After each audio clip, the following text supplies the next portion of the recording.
40 साल में यह पहली बार हुआ है जब यूपी विधान परिषद में किसी पार्टी को पूर्ण बहुमत मिला है। यह रिकॉर्ड बीजेपी के नाम दर्ज हो गया है।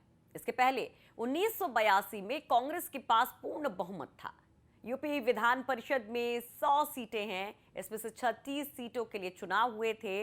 9 सीटों पर बीजेपी उम्मीदवारों ने निर्विरोध जीत हासिल की।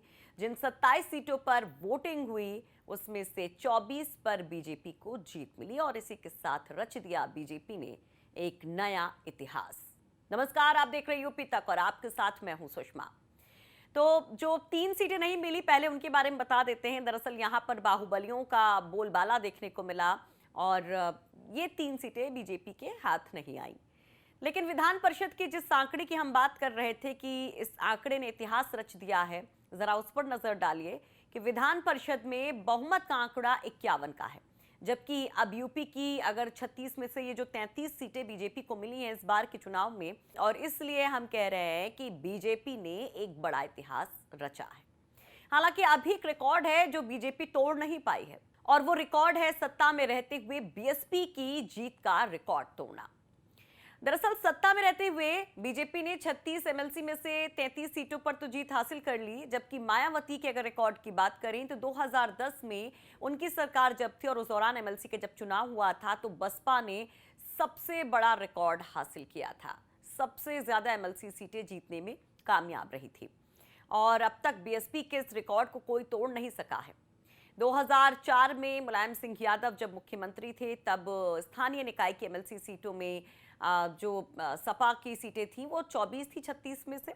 इसके बाद 2010 में जब मायावती की सरकार में ये एमएलसी के इलेक्शन हुए थे तब ये रिकॉर्ड बना था 36 में से 34 का, यानी कि एक सीट से बीजेपी इस रिकॉर्ड को तोड़ने से चूक गई या बराबरी करने से चूक गई। लेकिन ये जीत तो बड़ी थी बीएसपी के लिए जो आज तक नहीं टूटी है। बट अब जो है बीजेपी के लिए बड़ी खुशी है। भले ही रिकॉर्ड बीएसपी का नहीं टूटा हो, लेकिन एक अलग इतिहास तो रच ही दिया है पूर्ण बहुमत दोनों सदनों में पाकर। तो बीजेपी खेमे में खुशी भी है और इस जीत पर, बीजेपी की इस जीत पर पीएम मोदी ने ट्वीट कर बधाई दी है। पीएम मोदी ने कहा, उत्तर प्रदेश विधान परिषद के चुनावों में सभी विजयी उम्मीदवारों को बहुत बहुत बधाई। ये जीत एक बार फिर भाजपा के विकास मॉडल पर जनता जनार्दन के विश्वास की अभिव्यक्ति है। योगी आदित्यनाथ जी सरकार के साथ ही पार्टी संगठन से जुड़े सभी कार्यकर्ताओं को ढेरों शुभकामनाएं। अमित शाह समेत सभी पार्टी दिग्गजों ने इस जीत पर सीएम योगी को बधाई दी, तो सीएम योगी ने भी बारी बारी से सबका शुक्रिया अदा किया और खुद भी नवनिर्वाचित विधान परिषद सदस्यों को बधाई दी।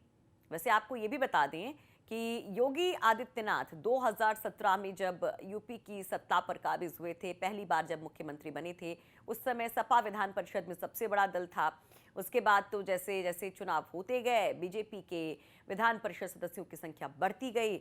इसकी वजह यह भी रही कि कई बार कार्यकाल पूरा होने के कारण तो कभी सपा के सदस्यों के इस्तीफा देने की वजह से सपा के नंबर कम होने लगे और विधान परिषद में बीजेपी का कद बढ़ता गया। प्रदेश में 1990 से पहले कांग्रेस विधानसभा के दोनों सदनों में सबसे बड़ी पार्टी हुआ करती थी। उसके बाद 2010 में बसपा और 2016 में सपा रही, जबकि अब ये तमगा बीजेपी के पास चला गया है और वो भी बम्पर तरीके से। तो उम्मीद करते हैं कि आपको ये रिपोर्ट पसंद आई होगी। एमएलसी चुनाव से जुड़ी तमाम खबरें और विश्लेषण अभी भी लगातार यूपी तक पर जारी हैं। देखते रहिए और कमेंट करके अपनी राय रखते रहिए। यूपी तक .in विस्तार से पढ़ते रहिए।